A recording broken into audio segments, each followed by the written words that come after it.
그녀의 이야기를 처음 들었을 때 모든 게 영화의 한 장면 같았습니다. 해질녘 거대한 유리창 앞에 서 있는 한 여성의 뒷모습이 보입니다.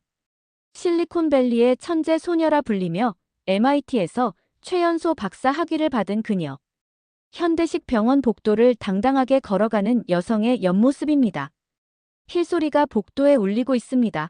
정확하고 날카로운 소리예요. 차가운 데이터와 효율만을 추구하던 그녀의 세상이 한국이라는 나라 때문에 바뀌게 되었습니다. 유리창 너머로 누군가가 창밖을 바라보고 있네요. 책상 위에 놓인 의료 차트를 천천히 덮는 손이 보이네요. 그 위에 놓인 기밀 스탬프가 붉게 빛나고 있습니다. 한국에 의해 모든 것이 흔들리기 시작했습니다. 지금부터 이야기 시작할게요. 안녕하세요. 저는 미국 최대 실버케어 센터에서 수석 간호사로 일하고 있는 제니퍼 수잔입니다.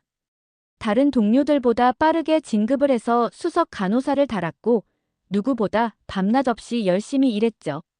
그날도 다른 날과 다르지 않았어요. 302호실에 도착했을 때 제 동료 간호사 사라가 이미 심폐소생술을 시작하고 있었습니다. 환자는 존스 할머니였죠. 15년째 치매를 앓고 계신 우리 병동의 최고령 환자셨어요. 제니퍼, 맥박이 없어요. 사라의 목소리가 떨렸습니다. 저는 즉시 응급 프로토콜을 가동했어요. 코드 블루 발령하세요. 응급팀 호출해 주시고 심장 제세동기 준비해 주세요. 사라가 달려나가는 동안 저는 존스 할머니의 상태를 재빨리 체크했습니다. 동공 반응이 없었죠. 피부는 이미 차갑게 식어가고 있었어요. 경험으로 봤을 때 이미 늦었다는 걸 직감했습니다. 응급팀이 도착했지만 결국 존스 할머니는 돌아오지 못했어요. 시간이 멈춘 것 같았습니다. 하지만 저는 감정에 휘둘릴 수 없었죠. 바로 사망 시각을 기록하고 필요한 서류 작업을 시작했습니다. 제니퍼, 이렇게 빨리 서류 작업을 시작해도 될까요? 신입 간호사 KT가 조심스럽게 물었어요. 우리에겐 아직 다른 환자들이 있어요. 효율적으로 일하는 게 중요하죠. 차갑게 들릴 수 있는 제 말에 KT는 눈을 깜빡였습니다. 그때 복도 끝에서 소란스러운 소리가 들렸어요. 누군가가 울면서 소리치는 게 들렸죠. 달려가 보니 마가렛 할머니였습니다. 존스 할머니와 가장 친했던 환자셨어요. 존스는 어디 있나요? 아침에 같이 있기로 했는데. 마가렛 할머니의 목소리가 떨렸습니다. 저는 순간 말을 잃었어요. 하지만 곧 전문가로서의 태도를 되찾았죠. 마가렛 할머니, 잠시 제 사무실로 가시죠. 마가렛 할머니와 함께 사무실로 들어왔습니다. 마가렛 할머니는 책상 위에 놓인 액자를 한참 바라보셨죠. 이게 어릴 적 제니퍼 맞나요? 저는 네 맞아요 라고 대답했습니다. 그런데 마가렛 할머니가 갑자기 바닥에 주저앉으셨어요. 얼굴이 창백해지고 있었습니다. 맥박을 재보니 심장이 불규칙하게 뛰고 있었죠. 또다시 위기 상황이었습니다. 응급실로 이송하세요. 즉시요. 제 지시에 의료팀이 신속하게 움직였어요. 오늘 하루는 마치 폭풍우 같았습니다.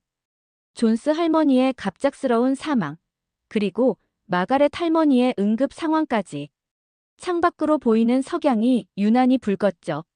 저는 컴퓨터 앞에 앉아 오늘의 사건 보고서를 작성하고 있었어요. 손가락이 키보드 위에서 잠시 멈췄습니다. 존스 할머니의 마지막 모습이 떠올랐죠. 감정을 억누르며 타이핑을 계속했습니다. 제 책상 위 시계가 밤 9시를 가리키고 있었어요. 병원은 이제 조용했지만 왠지 모를 불안감이 저를 엄습했습니다. 이런 감정은 처음이었죠. 마치 뭔가 큰일이 일어날 것 같은 예감이 들었어요. 그날 밤 늦게까지 병원에 남아있던 건 불안한 예감 때문이었나 봅니다. 마가렛 할머니의 상태가 급격히 나빠졌다는 연락을 받았어요. 응급실로 뛰어가는 동안 가슴이 쿵쾅거렸죠. 심전도 수치가 불안정합니다. 의식은 있지만 혼란 상태를 보이고 있어요. 응급실 간호사가 말했습니다. 마가렛 할머니는 계속 중얼거리고 계셨어요. 한국, 그때 그 집, 제니퍼. 순간 저는 그 자리에 얼어붙었습니다. 아무도 모르는 제 과거를 마가렛 할머니가 어떻게 알고 계신 걸까요?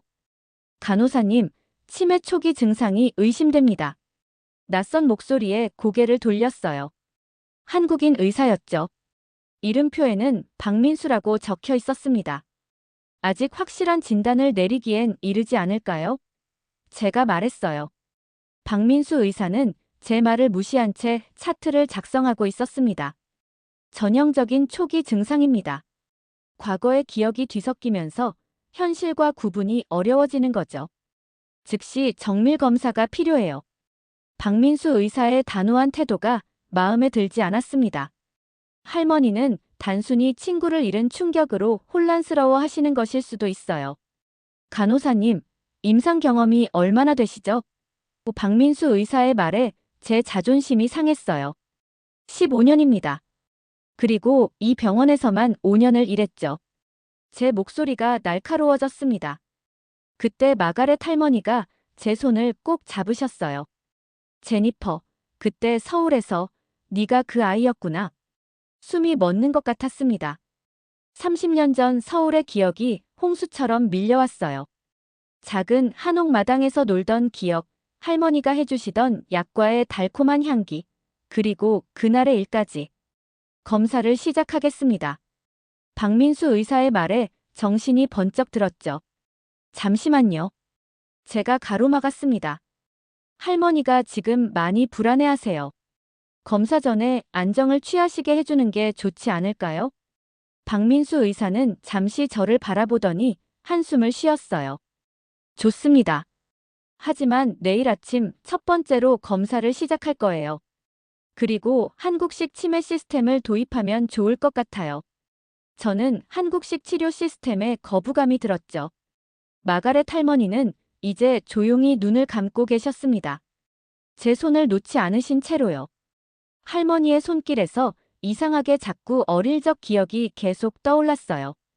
병실 창 밖으로 보이는 달빛이 할머니의 창백한 얼굴을 비추고 있었죠. 시간은 이미 자정을 넘어서고 있었습니다.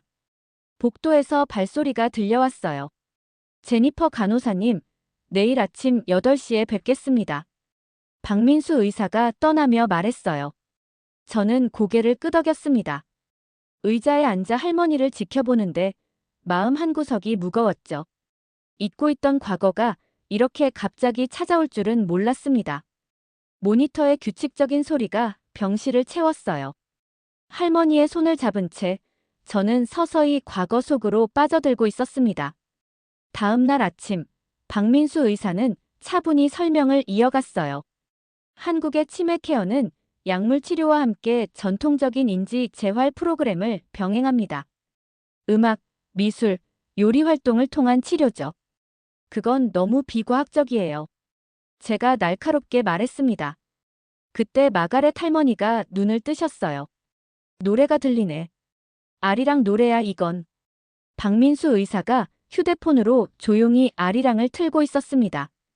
할머니의 눈빛이 맑아지는 게 보였죠. 보셨죠? 한국 민요에 반응하세요. 박민수 의사가 말했어요. 할머니가 한국과 특별한 인연이 있는 것 같은데. 무슨 말씀이시죠, 그게? 이건 그냥 노래인데 이게 어떻게 도움이 된다는 말이에요? 제가 음악을 끄려 했습니다.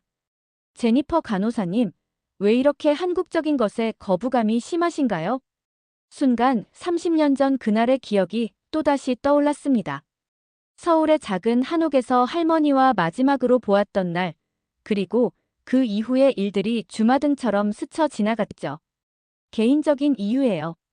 제 목소리가 차가워졌습니다.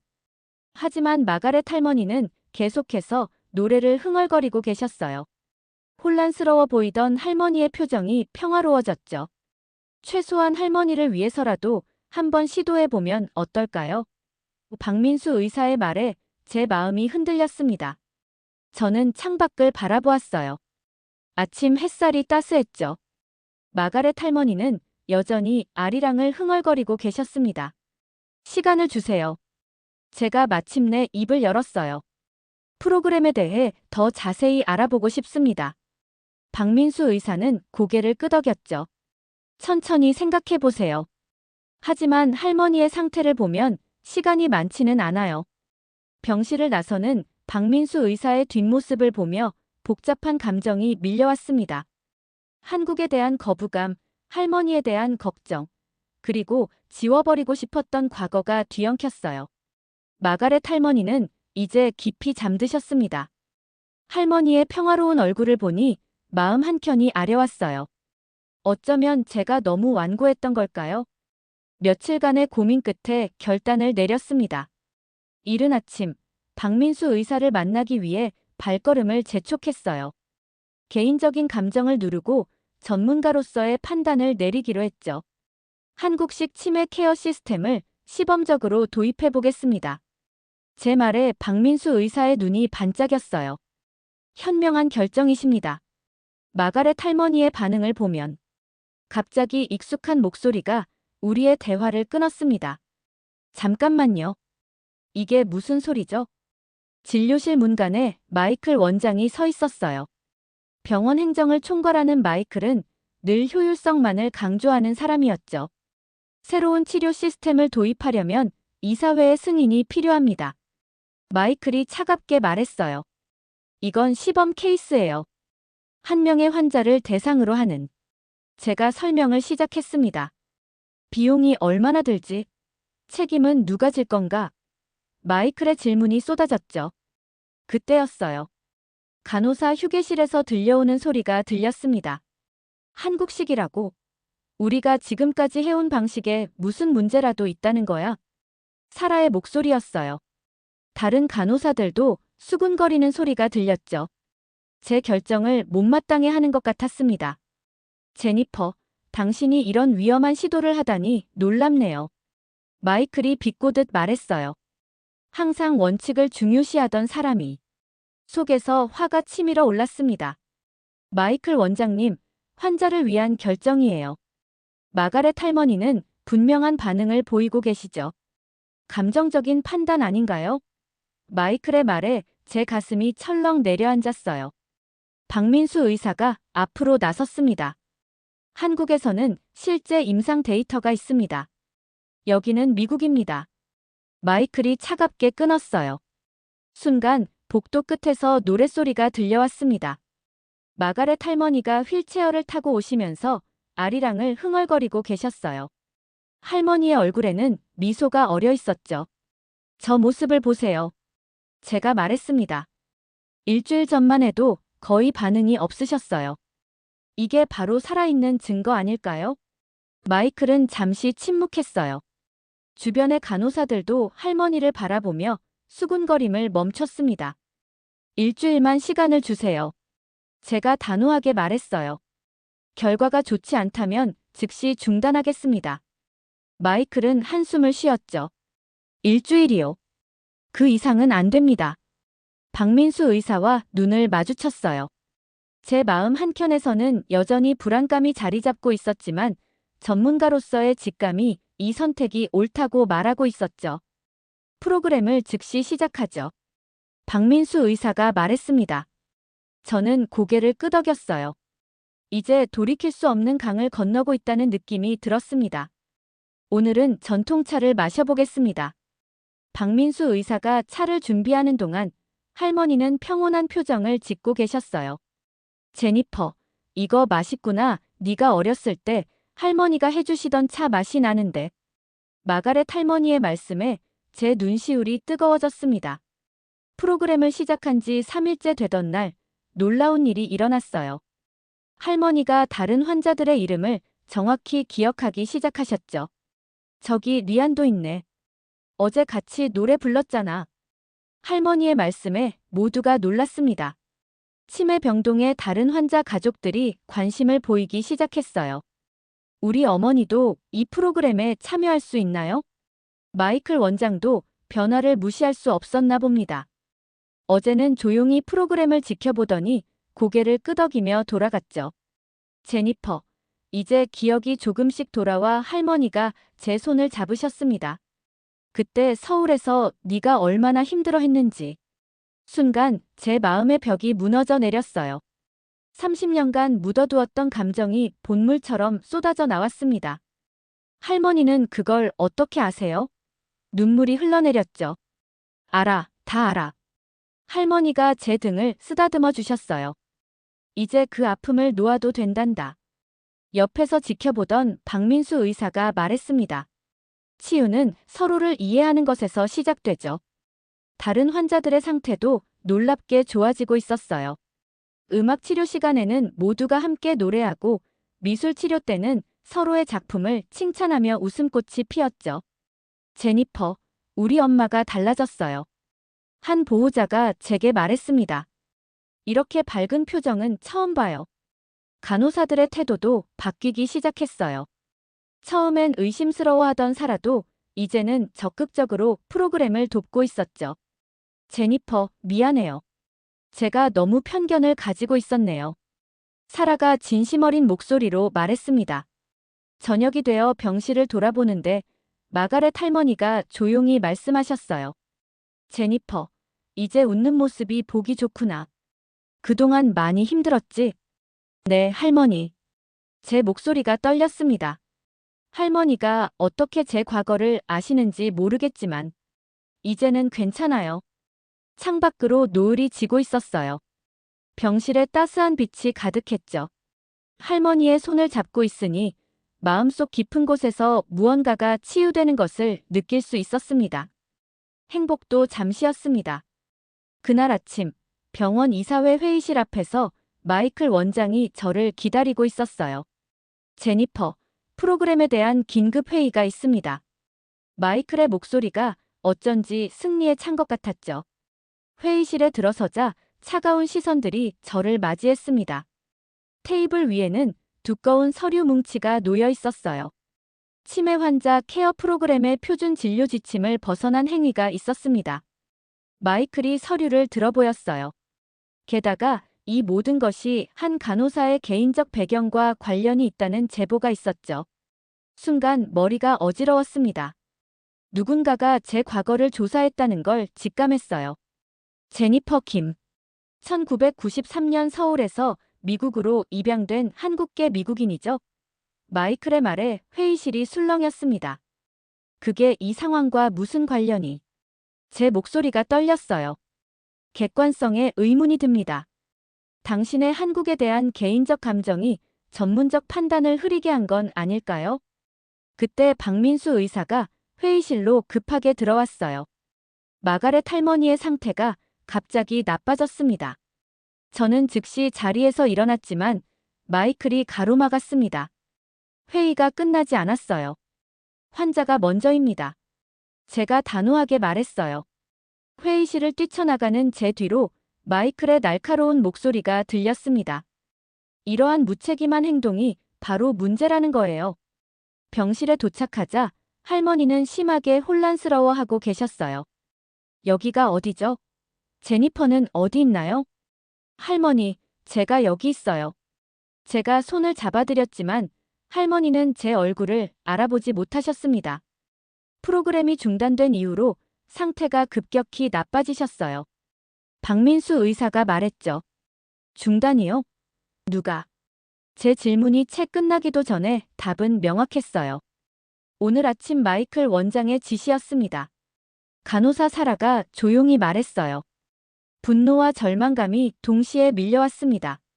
할머니의 손을 잡은 채 저는 눈물을 참았어요. 제니퍼. 할머니가 잠시 맑은 정신을 되찾으신 것처럼 말씀하셨습니다. 넌 이제 도망치지 마. 네 모습 그대로를 보여줘. 그 말씀을 끝으로 할머니는 다시 혼란스러운 상태로 빠져드셨어요. 모니터의 숫자들이 불안정하게 움직였습니다. 이대로 둘 순 없어요. 제가 일어섰죠. 할머니를 위해서라도 이 프로그램은 계속되어야 해요. 박민수 의사가 제 어깨에 손을 얹었어요. 당신의 정체성은 약점이 아닙니다. 오히려 그것이 우리의 강점이 될 수 있어요. 병실 밖에서는 여전히 마이클과 이사회의 목소리가 들려왔습니다. 할머니의 병실을 나와 한참을 걷고 있는데 박민수 의사가 제 뒤를 따라왔어요. 잠시 제 진료실에 들러주시겠습니까? 박민수 의사의 목소리가 평소와 달리 조심스러웠습니다. 진료실에 들어서자 박민수 의사는 서랍에서 오래된 편지 한 통을 꺼냈어요. 이걸 보여드려야 할 것 같습니다. 이게 무슨? 제가 묻기도 전에 박민수 의사가 말을 이었죠. 제 어머니께서 보관하고 계시던 겁니다. 어머니는 30년 전 서울대학교 병원 소아과 의사셨어요. 편지를 펼치자 낡은 종이에서 묵직한 이야기가 흘러나왔습니다. 1993년 한 젊은 부부가 아픈 딸의 치료를 위해 미국 입양을 선택했다는 내용이었어요. 그들은 당신의 부모님입니다. 박민수 의사의 말에 제 손이 떨렸어요. 편지에는 제가 알지 못했던 진실이 적혀 있었습니다. 부모님은 저를 버린 게 아니었어요. 제 심장병 수술비를 마련할 수 없어 더 나은 삶을 선택해 주신 거였죠. 그동안 저는 목이 메어 말을 잇지 못했어요. 당신의 부모님은 매년 연락을 하셨답니다. 딸의 소식을 듣기 위해서요. 분노가 차올랐다가 이내 슬픔으로 변했습니다. 그동안 제가 얼마나 큰 오해를 하고 있었던 걸까요? 그럼 마가렛 할머니는 어떻게? 제 물음에 박민수 의사가 미소를 지었어요. 할머니는 당신이 입양되기 전부터 미국 입양보호기관에서 자원봉사를 하셨죠. 할머니도 미국으로 입양되기 전 어머니분이 한국분이셨고 어머니가 아리랑 노래를 많이 틀어주셨다고 해요. 할머니는 그래서 제니퍼가 입양됐을 때 자원봉사를 하면서 제니퍼 사정을 다 알게 된 거죠. 자신과 비슷하다고 느끼셨던 것 같아요. 갑자기 할머니의 말씀이 이해되기 시작했어요. 그동안 할머니가 저를 알아보시고 한국 이야기를 하시려 했던 이유가 그래서 제가 한국식 치매 케어를 제안했을 때 할머니가 그렇게 좋은 반응을 보이신 거군요. 박민수 의사의 말에 고개를 끄덕였습니다. 진료실 창밖으로 석양이 물들고 있었어요. 마음속 어둠이 조금씩 걷히는 것 같았습니다. 부모님은 아직 살아계신가요? 제 목소리가 떨렸어요. 서울에 계십니다. 아직도 매년 편지를 보내오시죠. 박민수 의사가 서랍에서 더 많은 편지들을 꺼내셨어요. 수십 통의 편지를 보면서 눈물이 멈추지 않았습니다. 그동안 제가 쌓아온 분노와 상처가 녹아내리는 것 같았어요. 이제 알겠어요. 제가 왜 이토록 한국을 부정하려 했는지. 제 말에 박민수 의사가 고개를 끄덕였습니다. 밖에서 발자국 소리가 들렸어요. 누군가가 문을 두드렸습니다. 제니퍼, 할머니가 당신을 찾으세요. 간호사 사라의 목소리였어요. 일어서면서 편지를 들어올렸습니다. 이제 더 이상 도망치지 않을게요. 제 진실과 마주할 준비가 됐어요. 마이클 원장의 얼굴이 굳어졌습니다. 그가 신고를 했던 모양이에요. 하지만 결과는 그의 예상과 정반대였죠. 놀랍군요. 평가단장이 환자들의 차트를 하나하나 검토하며 말했습니다. 인지 기능 향상 수치가 기존 방식보다 월등히 높아요. 박민수 의사가 데이터를 설명했어요. 문화적 요소를 치료에 접목했을 때 환자들의 반응이 이건 단순한 문화적 접근이 아닙니다. 제가 앞으로 나섰어요. 환자 한 분 한 분의 개별적인 이야기를 이해하고 그들의 기억과 감정을 존중하는 방식이죠. 평가단은 꼬박 사흘 동안 프로그램을 검토했습니다. 마지막 날 그들의 결정이 내려졌어요. 이 프로그램을 전국 표준 치매 케어 시스템으로 채택하고자 합니다. 평가단장이 발표했죠. 마이클 원장의 얼굴이 창백해졌어요. 원장님, 이제는 변화를 받아들일 때가 되지 않았을까요? 그날 저녁 병원 강당에서 기자회견이 열렸어요. 보건당국은 우리의 프로그램을 문화통합형 치매 케어의 혁신 모델이라고 평가했습니다. 제니퍼, 이제 다른 병원에서도 강의를 해주셨으면 합니다. 평가단장이 제안했어요. 할머니가 제 손을 꼭 잡으셨죠. 자랑스럽구나, 우리 제니퍼. 그때 병원 입구에서 소란이 일었습니다. 카메라 플래시가 터지는 가운데 낯익은 얼굴들이 보였어요. 우리 딸. 한국에서 오신 부모님이었습니다. 박민수 의사가 연락을 드렸다고 해요. 30년 만에 재회였습니다. 눈물이 볼을 타고 흘렀어요. 이제는 기쁨의 눈물이었죠. 이제 우리 함께 새로운 이야기를 써나가요. 박민수 의사가 말했습니다. 마가렛 할머니는 환하게 웃으며 고개를 끄덕이셨어요. 창 밖으로 보이는 노을이 유난히 아름다웠습니다. 저는 이제 알아요. 진정한 치유는 서로를 이해하고 받아들이는 것에서 시작된다는 걸. 제 안의 상처가 다른 이들을 돕는 힘이 되었다는 것도요. 자, 이제 시작해볼까요? 제가 말했습니다.